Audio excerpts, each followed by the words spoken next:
Good afternoon, everybody. And we're here today to look at enabling equitable education. We're looking at accelerating learning today. So welcome to this webinar. It's been produced in collaboration with Microsoft. So let's start by looking at, my name's Sam. I am a senior consultant with Tablet Academy. I used to be an English teacher and a head of department. Now I provide training around the use of technology in classroom spaces mainly, and support schools with their digital transformation and how to move forward. Really pleased to be here with you today to discuss looking at providing equitable education opportunities for all students. Okay, so if we're looking at the idea of accelerating learning, particularly at the moment with, sort of 2 years of significant disruption, we really need to start thinking about how we can support students in moving forward in a way that is personalised for them, potentially, but also thinking about teacher workload and teacher well-being, thinking about how actually what we can do is utilise the technology that we have available to us to be able to move those conversations forward.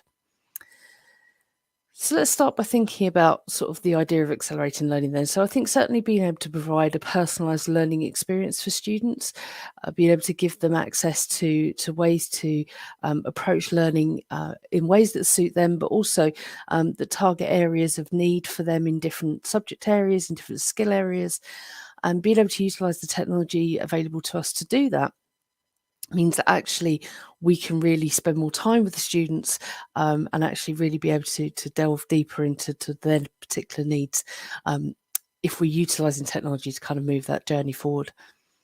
Thinking about engagement, so utilising technology for those students where actually perhaps engagement has been a problem in recent years, or just generally, thinking about sort of different ways that we can engage learners. I've been spending a lot of time talking about digitally active lessons over the last couple of months, and I will continue to do so in the near future as well. And certainly when we're thinking about those lessons that are digitally active for students, I think there's often a feeling of how digitally active am I as a teacher? And what we actually need to do is think about kind of moving forward, how digitally active are the students? And when we think about engagement, that can be a really, really kind of key area that they can work in. So we also have the idea of immersive learning experiences. So, utilising technology like Minecraft, for instance, as just one example, as a way of immersing students into different learning avenues for them to be able to think about how they can expand in their creativity. It could be expanding in their knowledge base around something, but certainly thinking about how they engage with the different learning experiences that we provide for them, and that they are sort of helping to generate themselves. So thinking about how do students take some ownership over how they sort of deal with learning new skills and developing their understanding. Which leads us into the idea of 21st century learning design and thinking about actually what is it we need to do in our classrooms to think about ways we can expand on digital skills with students. The 21st century learning design piece that Microsoft have as part of Microsoft Learn, which is also what underpins the Microsoft Certified Educator exam, really gives us a framework with which to be able to support learners with building those digital skills and thinking about really the why we'd want to do that.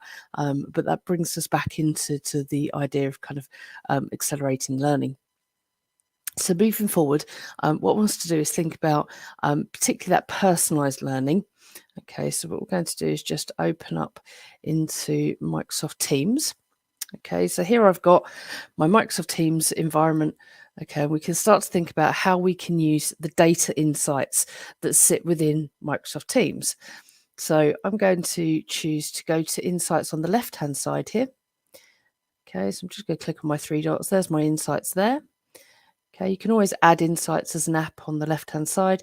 I find that's actually really practical because what that does is not only give me the data for each of the classes, but it gives me an overview of all my classes together.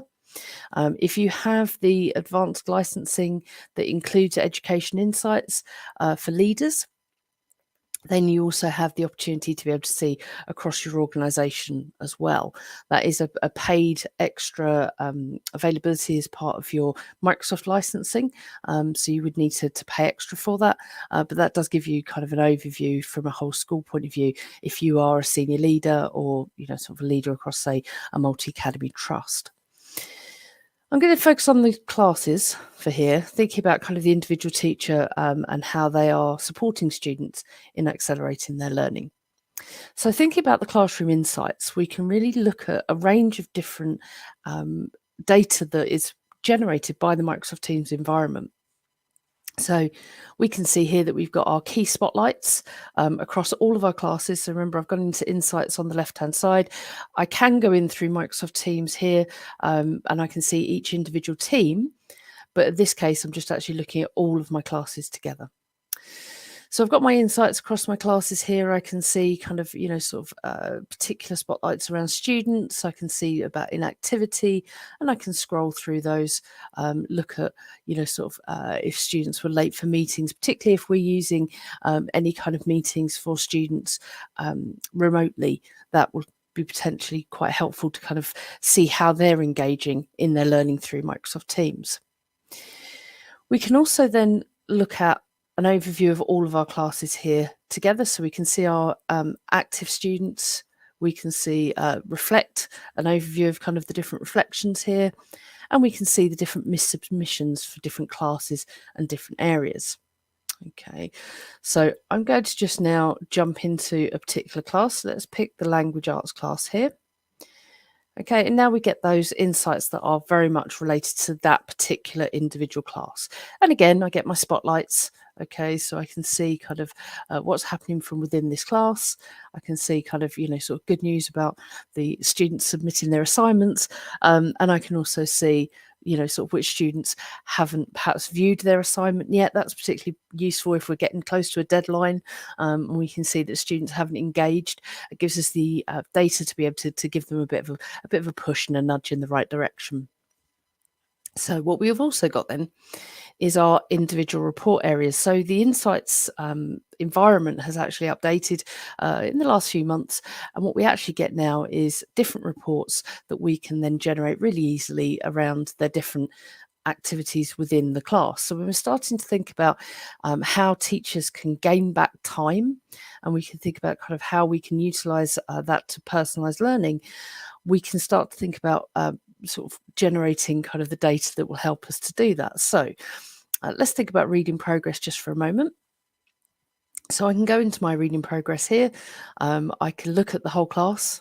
So when we start to think about kind of the personalized learning, we can do that from a student basis, but also actually we can look at it from a class basis. So if we are thinking about sort of looking at the needs of our individual classes, we can start to think about how we target different areas of development. So for instance, if I wanted to look at the accuracy rates, or I wanted to look at particular words that we find difficult, so if I scroll to the bottom here, we can see that the challenging words across the class. Now, in a second, I'll do a search for a student.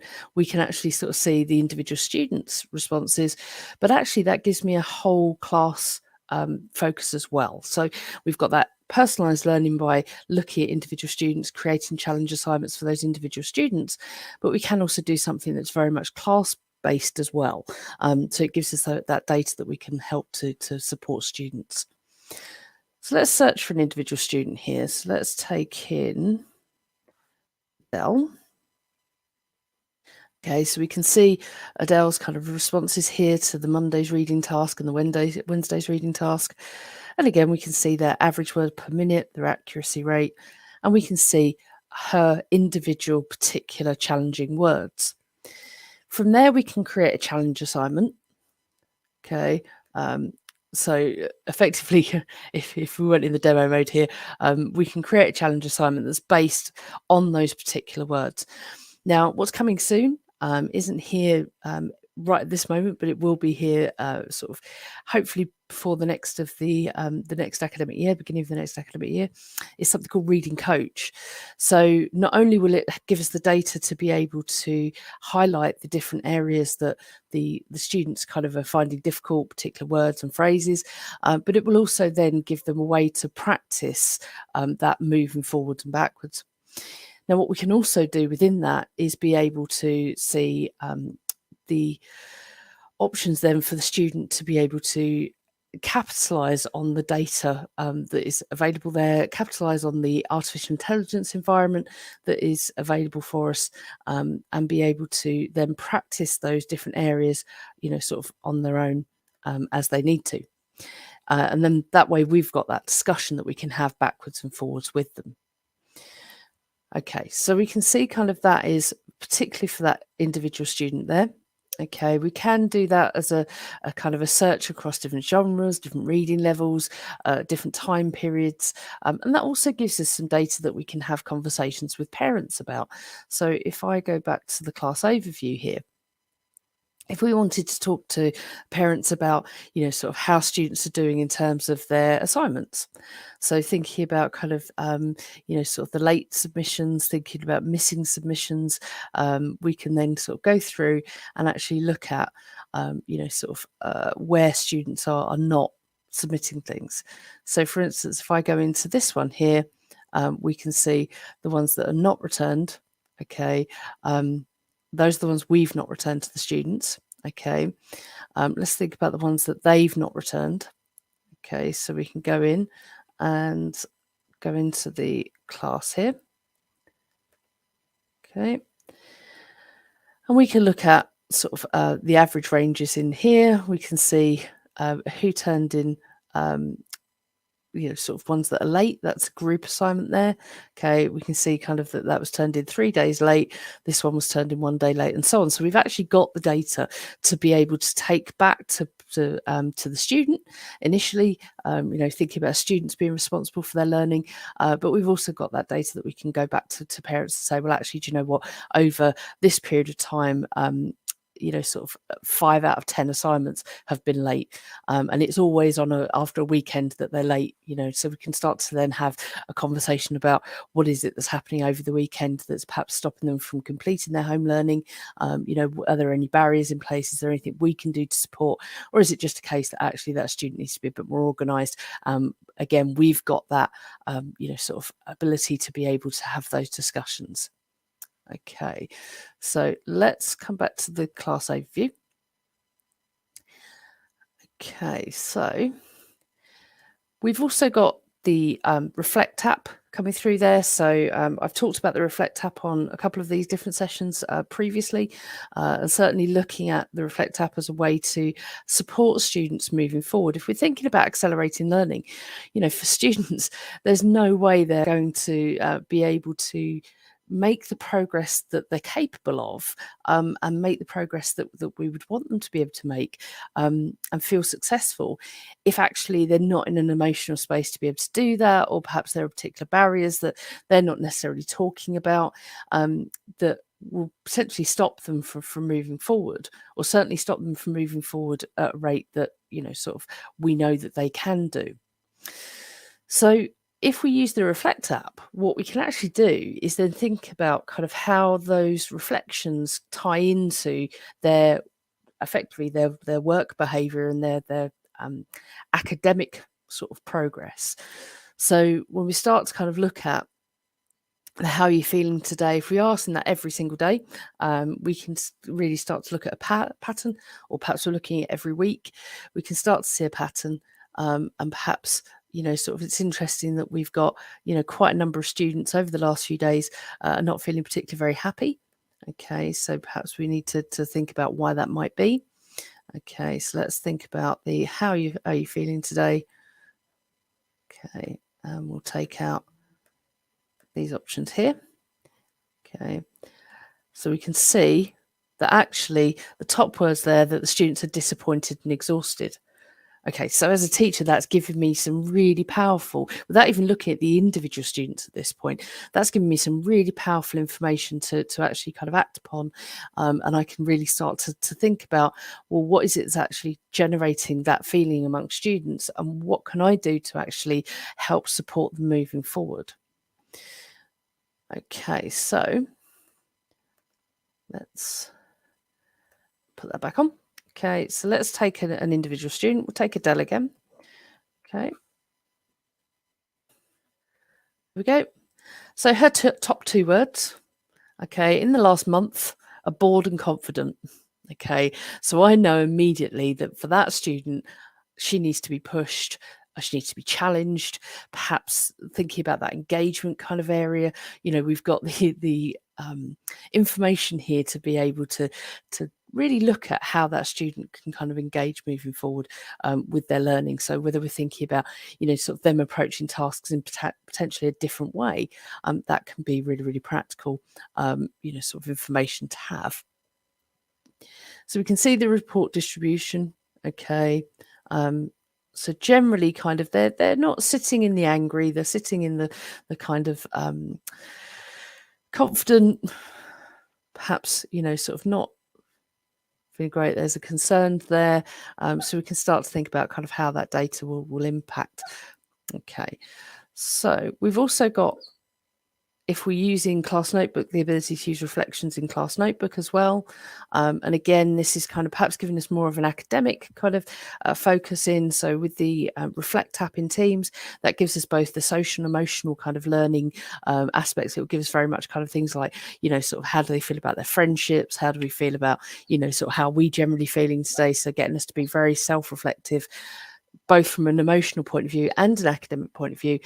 With the Class Notebook, what we can do is actually link that with learning activities and get them to think about, you know, sort of how confident they feel with their ability to complete a task, the level of effort, how motivated they are with their learning, and so on.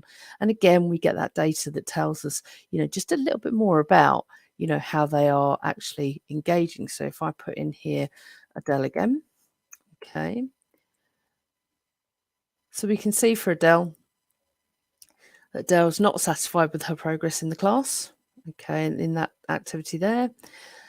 Not feeling very happy about the level of effort, okay, generally kind of sort of, there are certain things they're not feeling very happy about, and then there are things that they are. So not real students. This is just kind of some mocked up data. But effectively, you know, so that's given me the conversations I can have with that student around what's going on behind that and how they can move forward kind of with that. And they also get the ability to look at their own reflections. So when we start to think about kind of that students reviewing their own sort of progress, and students being able to set themselves some goals and that kind of thing, using the Reflect app will give them potentially that you know, sort of information to look back on and say, well, actually, do you know what? I can see that I felt, you know, sort of happy on Wednesdays, and that's because I really enjoy that thing we do on a Wednesday. Whereas actually, I look like I'm not particularly very happy on Tuesday afternoons, and that's because I always have this particular subject or this particular thing I find difficult on a Tuesday afternoon. So they can then start to be quite reflective, not just in an academic sense of specific things that they're finding difficult, but actually kind of in a general sense as well. Thinking about their emotional kind of well-being linked in with that academic.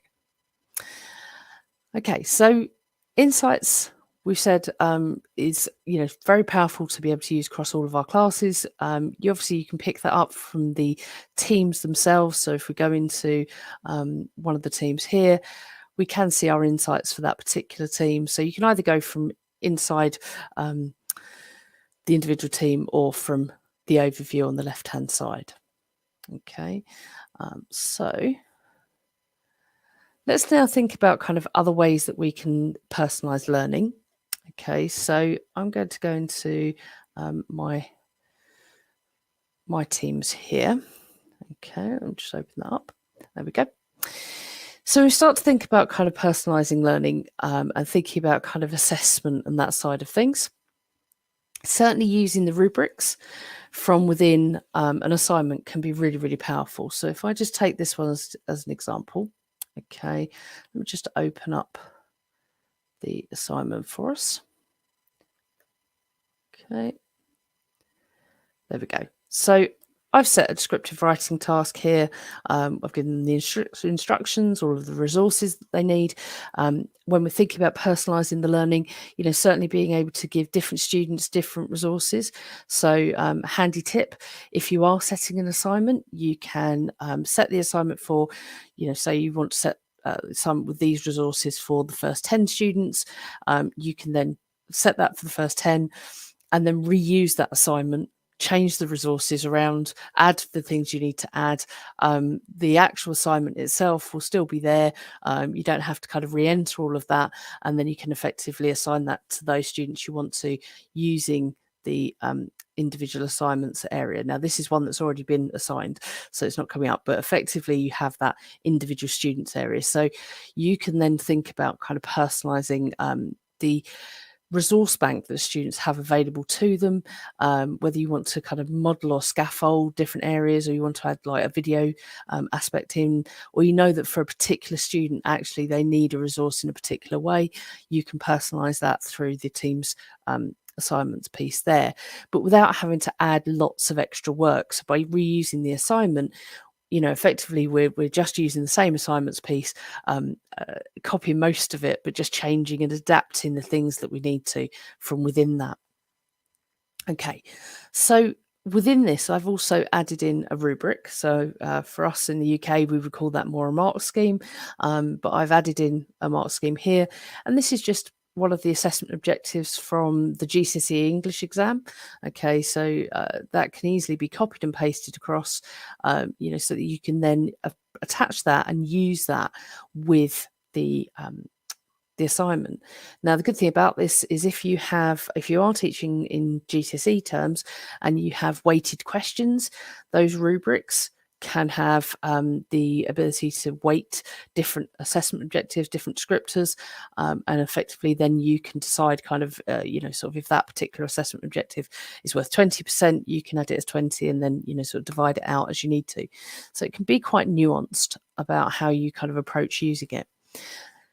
Another handy thing, using a kind of, here's one I made earlier, once you've attached the rubric to the assignment, if you then go back into it, as I've done here, you can then download that as a .csv file. So it means that you're not having to kind of keep recreating the rubrics across the whole department. You'll always get your rubrics appear in your list anyway. So if you've made one, as long as you're logging in as you, effectively you'll see all of your rubrics when you go to attach one to an assignment. But if you want to be able to share that workload across your department, across a year group, across a subject area, if you download that as a .csv Excel file, then you can then put that into a centralized space. And then when you go to add an assignment, you can then upload it. Okay, so I'm just going to close this here. Okay, so effectively I've got that attached in. Okay, we'll just update that here. Okay, so there we go. So effectively for the students, if we are thinking about using the rubric here, all we need to do then when we're going to mark the work is actually go into the rubric and click on the particular descriptor that we're looking at. We can give individual feedback about each of the descriptors. The students will also get that feedback back to them. Okay, so if I just pop back into Jane Austen's here. Okay, we go into the rubric here and we'll pop in level 2 and we'll add in 2 feedback just for brevity. Okay, choose done. Okay, I can then return that back to the student.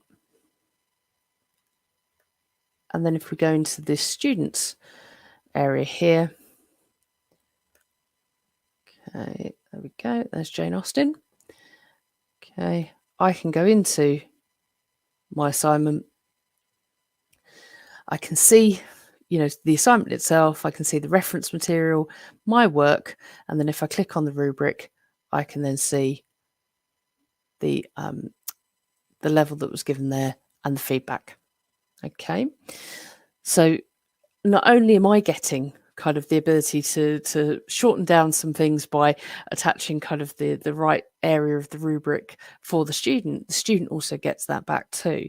So when we start to think about kind of how they're setting goals and being self-reflective, they can actually look at the rubric and go, right, okay, I can see why I got a level 2 there. Perhaps I need to move that to a level 3 by doing these particular things, and then we can have that dialogue around sort of moving them forward in terms of their progress. Okay. Also thinking about the assignments piece, one of the newer features that has been released fairly recently is the ability to go in and give video feedback. Okay, so let's go back into Jane Austen's here. Okay, so historically we could give text-based feedback. Okay, we can, if we wanted to, give comment-based feedback within the work here, so we can add comments sort of around different things. So good tip would be to highlight the text that you're actually making the comment about. So say in student work here, if I highlight that sentence, okay, we can then add a comment that will link particularly to that work there. So that's really handy. And we can give that text-based feedback, sort of both in terms of comments and in the feedback here. But what we also now have the ability to do, let me just close that one down, is we can give video-based feedback. Okay, so this probably won't work because I'm on video with the StreamYard, but let's give this a go.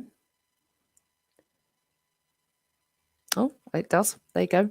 Okay, so we can see that we can actually give video feedback here. We can turn that off if we don't want to use the webcam there, and we can sort of make that audio only if we wanted to. Okay, but I can give some video feedback here. So this is me giving some video feedback.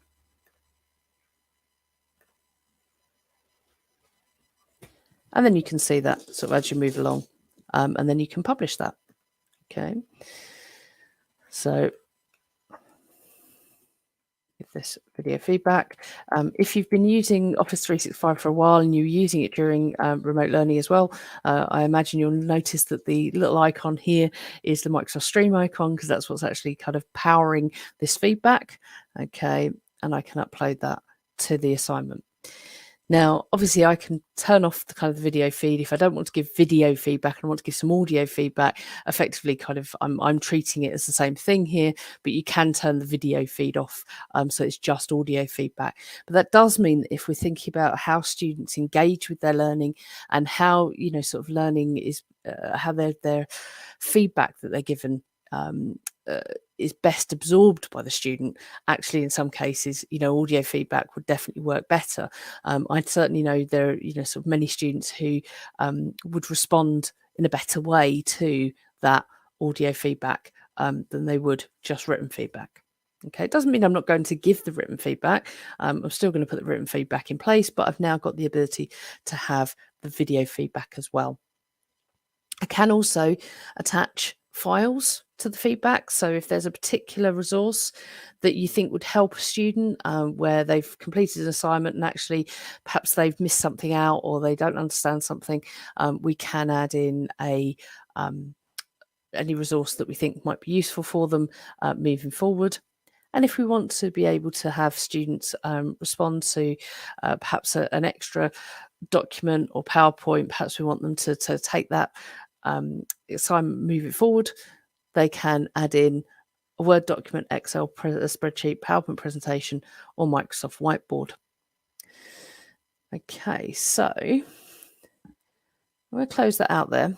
And in fact, what I'm going to do is actually just go in and set a new assignment. Okay, so let's go back in here. Okay, so we can see then if we are adding the rubric, just to kind of bring that full circle, if we are adding rubric there's my list of different rubrics that I've used in the past. Okay, I can use any of those. Okay, adapt them, change them, update them. I can upload any rubric that comes from a .csv file, which is why that downloading is really useful, because that means that I can pass that on to a colleague, or I can take one a colleague's made and use it as well. We said that, that sharing within a department, sharing the workload is really good.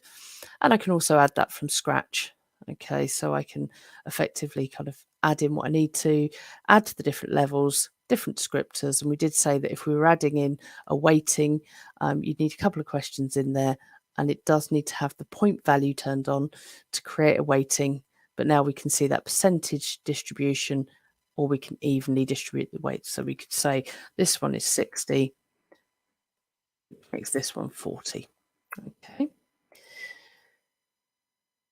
Okay, so some other things that would be worth pointing out within the team's assignment piece when we're thinking about kind of personalising learning is thinking about kind of how students engage with tasks. Sort of one of the greatest freedoms I've had as a teacher was giving my students the ownership of how they approached a learning task.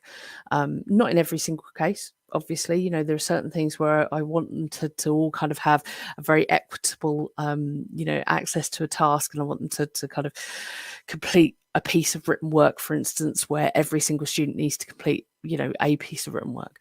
But with certain tasks, there's the ability for students to be able to take creative freedom over how they approach those tasks. And when we start to think about the 21st century learning design kind of principles, we start to think about, how students collaborate, how they communicate, how they work together, how they work independently, how they self-regulate. By giving students some creative freedom about how they approach tasks, we can actually then allow them to kind of really engage in things, perhaps in a way that if we dictate exactly, sort of to the absolute letter what they're doing, they wouldn't necessarily engage as much.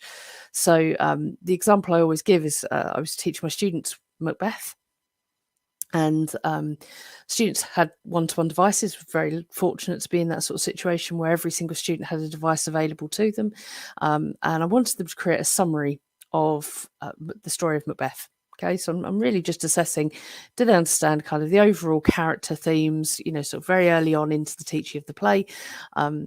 And historically, I'd get them to do, so a PowerPoint, or, they'd write an extended question based on it. In this case, I actually gave them creative freedom. So I gave them success criteria of what they needed to do, and I gave them the creative freedom to be able to approach that in the way that they wanted to. And I had students coming back with, sort of videos that they'd made. I had students coming back with all manner of different responses. And even before we had Minecraft Education Edition, I had one student create or recreate the world of Dunsinane within Minecraft. And that was his way of creating the summary. He actually then did a video where he was describing kind of the different parts of the story and the different sort of areas using Minecraft. And again, I didn't make that suggestion for him. I gave him the creative freedom to be able to do that. So when we start to think about how we can utilize the digital environment to make that kind of a streamlined process where we know the students are going to engage in the ways that might suit them, we can allow them to attach their own work to an assignment. We can also add different apps into our team's kind of run of things. So, for instance, you can let them use things like ThingLink. You could let them use Flipgrid, sort of to be able to create those video responses. You could sort of really think about kind of a range of different resources available here as apps that you can add in. Okay, it could be that you let the students create using Sway. It could be, and all they need to do then is put the hyperlink to the Sway in their assignment. So there's some quite simple ways of looking at that. You can also, if you go into new here, let them use a video recording themselves kind of through Stream here directly, or, a Microsoft whiteboard. So again, just thinking about kind of giving them the freedom to be able to approach those tasks in ways that might suit them. Okay.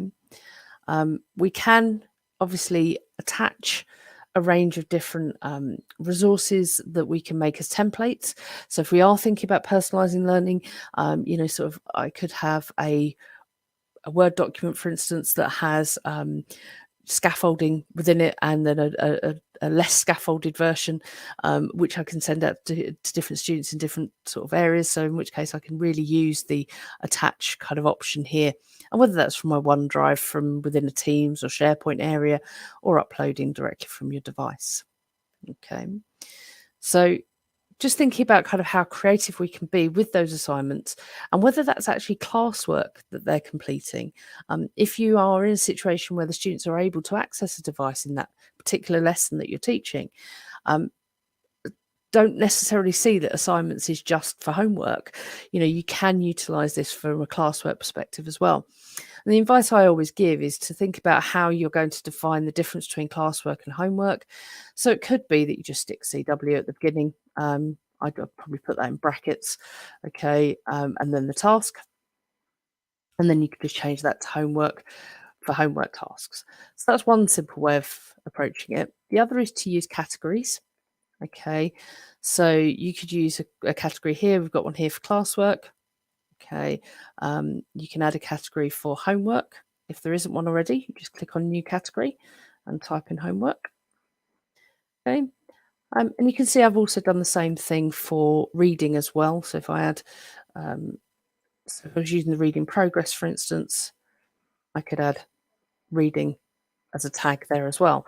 That means you can easily filter the assignments. When you go into the main assignments area, you can use that tag to filter. You can only have one tag per assignment, so you need to think about the strategy that you would use to do that. But that does mean then you can use these kind of tools from a classwork and a homework point of view.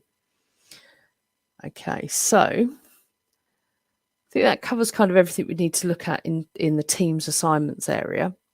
Let's go over and have a look at Microsoft Forms. Okay, so if you think about going into Microsoft Forms, I'm just in my main office area here. Notice I'm not doing this through assignments. I'm going through Forms directly. And then if I want to attach that to an assignment, I can do. Obviously, that's going to link into my grade book and into my my insights as well, if I'm tying that into the Teams assignments. But I'm actually going to do my creation from Forms itself. Okay, so you've got your range of different quizzes and forms, obviously, in this arena. So if we go into this coastal land forms one here, okay. So Microsoft Forms are great for a range of different ways. We can use them for both for quizzes and for forms, but particularly for thinking about how we can personalize learning with a Microsoft Forms journey. There's a number of different things that you can do. So first thinking here and thinking about kind of accelerating learning for students, how they engage with the task. We can think about kind of adding video. We can add, images. We can add a range of different kind of contexts into this space. But what that does mean is that we can also think about the engagement side alongside things like branching. So we can personalize learning and think about kind of creating different journey outcomes using that Microsoft form. So for example, we've got this coastal landforms one here. The first question wants them to look at, do they know the difference between an erosional landform and a depositional landform? I've actually branched this question.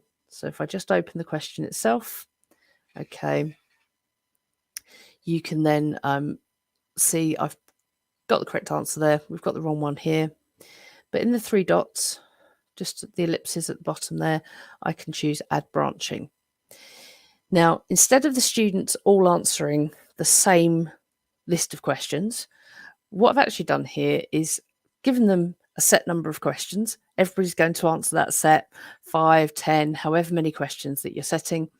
But then I've also added on some extra questions. And what I'm actually trying to do is decide kind of and define what it is that a student has trouble with potentially. Or I could also use this in the other direction and use this as a way of extending students. So thinking about kind of how they extend past just multiple choice and that sort of thing. So in here, I've got my my options. So if they get the question correct, they just go to the next question. So they stay in the standard run of the questions. If they get it wrong, what I'm doing is taking them outside of that that question base. Okay, and what I'm going to do is kind of take them to a separate part of the questions. They're going to answer the extra questions that I'm giving them, and then I'm going to bring them back into the run, okay, of the rest of the questions. So student A might get that question right, answers questions 1 to 5. Student B could get that wrong and be sent to question 6 to then drill down, well, what is it that they got wrong? Why did they get that wrong? Sort of what do I need to do to support them kind of moving forward? And then bringing them back in sort of to the learning journey. So they'll come back to question 2. For them, it just looks like 1, 2, 3, 4, 5, 6. They don't see question 1, then 6, then 2. But for them, they actually kind of get taken on an individual journey based on their needs. Okay.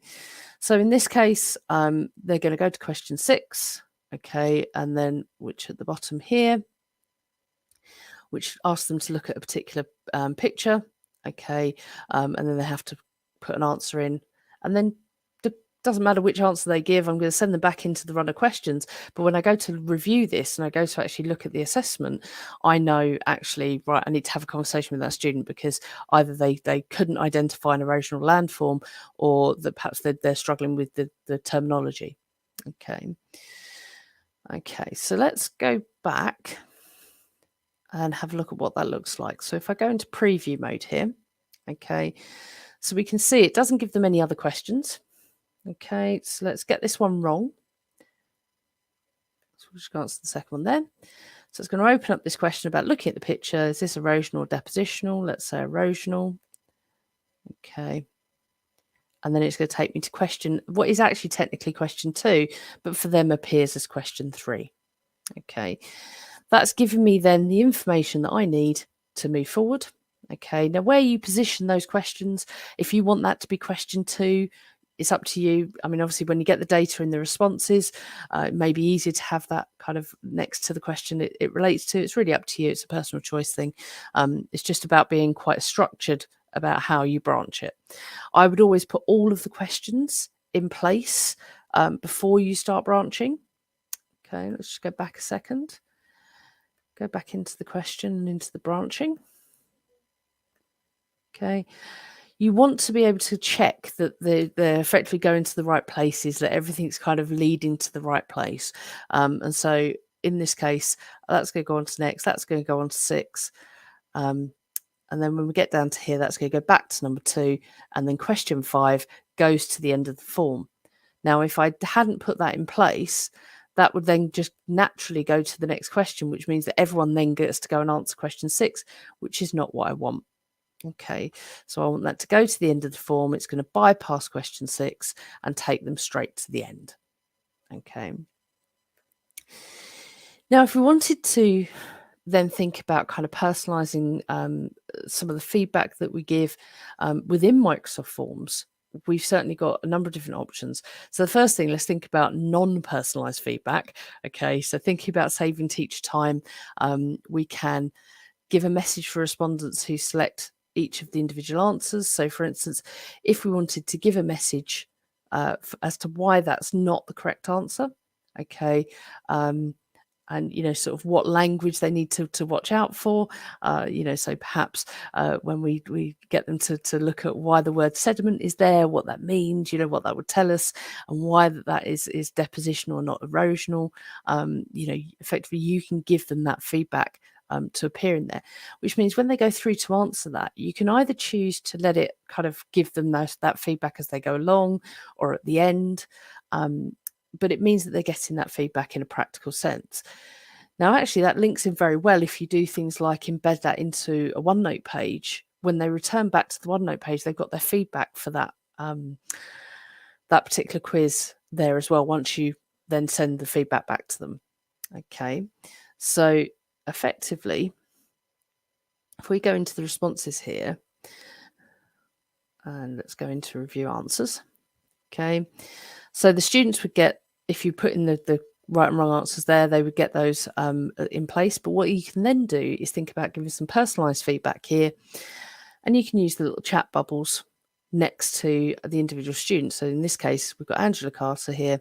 We can click on their particular feedback, and we've got 1,000 characters in which we can give them some feedback on that particular question. And we can do that across each of the questions there. Okay, you can see the options here. Okay, we can overwrite any auto marking. So I've already done this one at some point. Okay, so effectively they've given 4 of the right answers, so I've actually kind of given them 4 out of 5 points. Naturally, this form will auto mark it as 0 because they didn't get the exact 5 correct. So you do need to think about, sort of reviewing that. You can give that kind of personalised mark as well as the feedback that you would give. Okay. So you can give kind of different feedback there. That's on the individual questions, but you also have at the top here the feedback that's overall. So you can give kind of an overall bit of feedback. Perhaps you want to direct them to their key areas of success. You want to direct them to the key areas that they need to kind of focus on moving forward. Perhaps you want to kind of put in some links to different resources. You can do that from within here. Then when you go through to post the scores, okay, you can then, if we go back here, okay, you can post the scores back to the students. Okay, this one I've already done. You can post the scores back to the students either on an individual basis, or you can do that on a whole class basis. Okay, that means that the students then will have those, not just the grades and the marks and that kind of thing, but they'll also have the individual feedback that you've given and any auto feedback that either the question automatically has built into it, or that, sort of the point values as well. Okay, so using forms in that way can be a really, really sort of interesting way for students to be able to look at personalized learning. They can also do things like use things like the maths feature even in OneNote. So if we go into ignore the fact this is an English class just for a moment. Okay, we'll go into the OneNote here. Okay, just let that finish loading up. So what I'm going to do is go in and I'm just going to add a page in for a second here. Okay, so let's go into Angela Carter's. Okay, I'll add a page in. Okay, so when we're thinking about sort of students being able to utilise kind of tools that will help them kind of move their learning on forward, the maths tool within OneNote is actually a really powerful one that can be used for that purpose. So under the Draw tab here, we can see this maths option here. Okay, we can turn it off for periods of time if we want to, but we have the maths option there. So what I'm going to do, put in a quick equation. Okay, and I'm going to highlight that and click on maths. Okay. So then what's going to happen is it's going to let me select an action.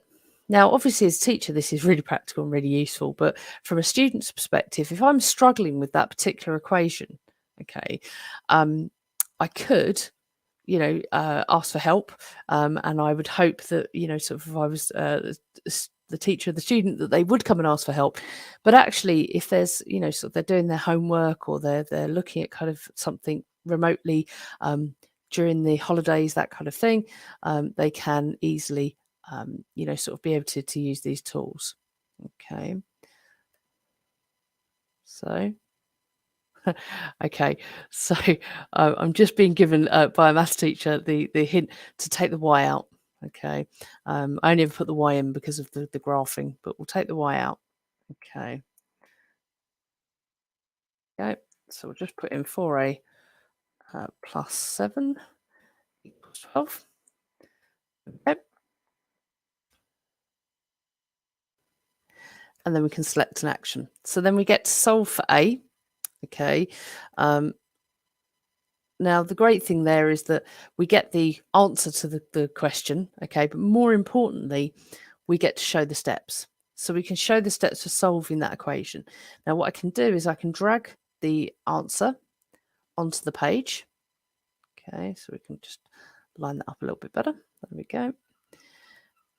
And then what we can also do is show the steps here.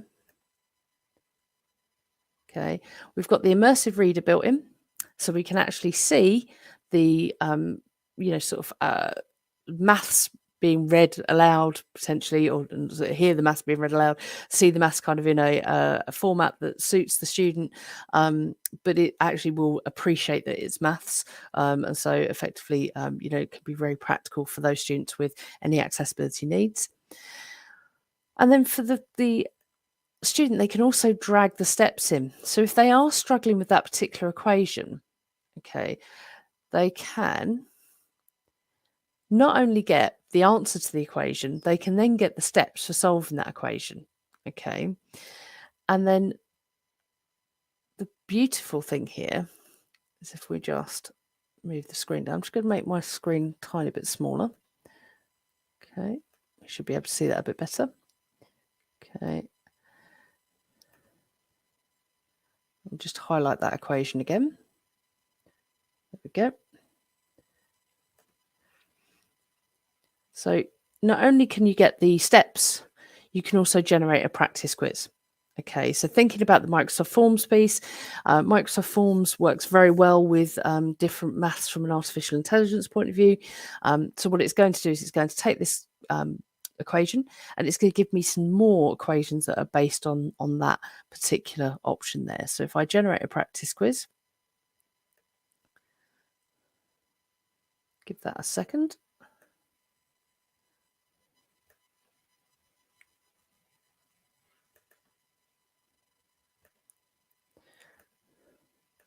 Pop the cursor back in, there we go.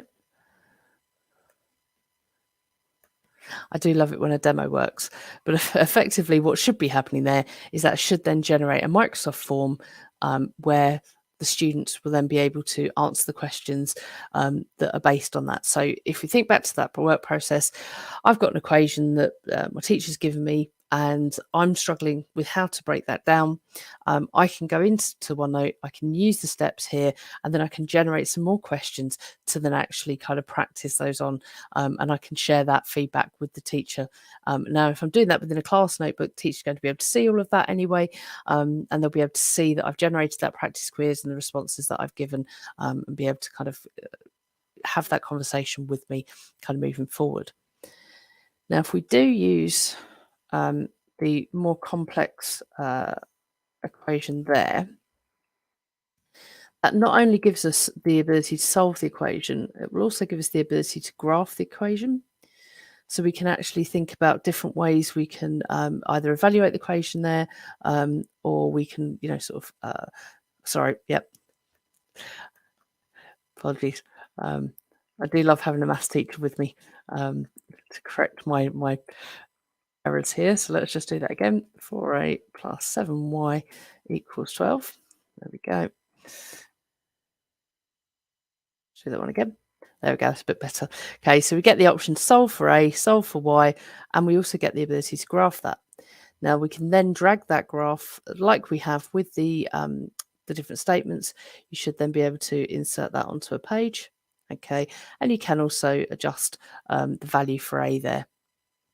Okay, so again, okay,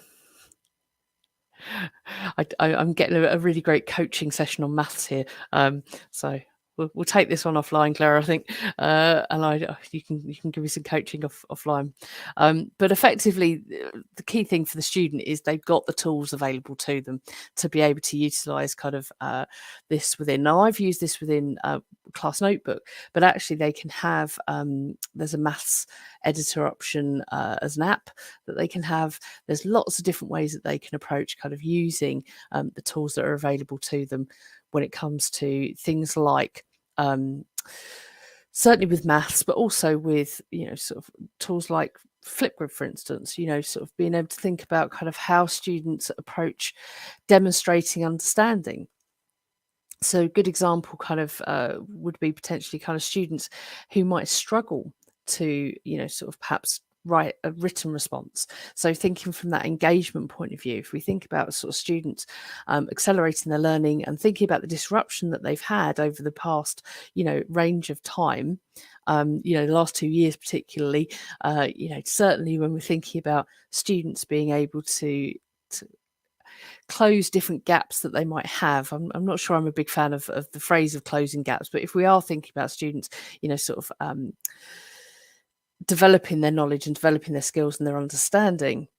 For some students, actually accessing things in a traditional sense in terms of written form, or in a range of different traditional methods, could actually be quite problematic. So giving them a different way to approach learning, so thinking about sort of accessibility, but also just thinking about sort of tailoring to students' strengths potentially, or using this as a way of unlocking learning for students. Flipgrid can be really powerful for that. So what we can do within here is we can allow students to go in. Again, we've got a terrible equation here. In fact, we'll go back and use the multi-step one just in here. Okay, so for the student, they can then record their response. Now, if we go into the member view, okay, for the student, they can then add their response. And by adding that as a video option, they can explain different ideas, they can use audio, they can use video, they can use screen sharing. There's a whole range of different ways that they can approach learning that isn't necessarily kind of the ways that are normally expected. And by disrupting, in the best possible way, by disrupting kind of their expectations of different learning tasks, and actually by getting them to challenge themselves in different rooms, different aspects, they can then think about how they add responses, that are really kind of more detailed, potentially allow them to explore ideas in a better way. And like we said before, giving them the option to expand their knowledge and expand their creativity potentially. Certainly thinking about kind of even Minecraft, I talk a lot about kind of how difficult it is to get children to engage in planning their writing. Okay, being able to jump into Minecraft to tell a story, and using that as the door to open, and thinking about kind of the planning, the stages, and then actually getting them to write the story, can actually be really, really powerful for students kind of who would just jump into writing without kind of thinking about structure.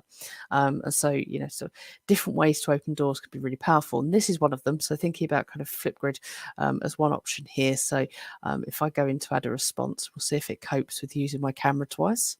It does. There we go. Perfect.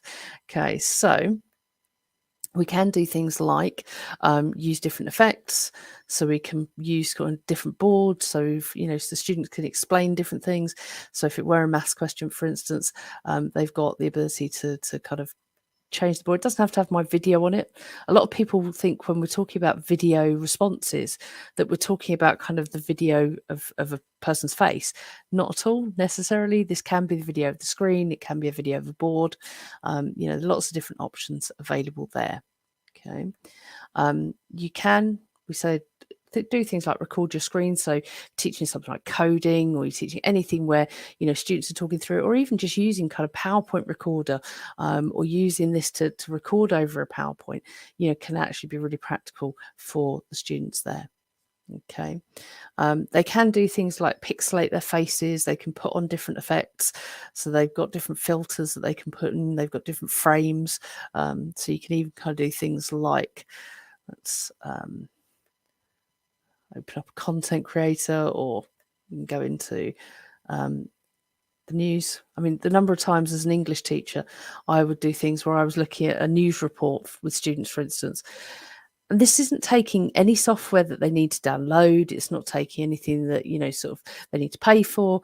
This is all part of your Office 365. So it's actually really being able to give students access to things where, they need a device that they can record potentially, sort of their voice and the camera.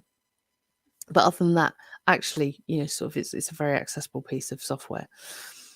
Okay, so I'm going to stop at that point and just kind of point out that, we are thinking about kind of how we help students to kind of self-regulate kind of moving forward, how they're actually kind of accessing the learning. So encouraging them to look at all those data insights. They can look at kind of a range of different insights about themselves, but also encouraging them to explore tasks in different ways can be really, really sort of practical and really empowering for students.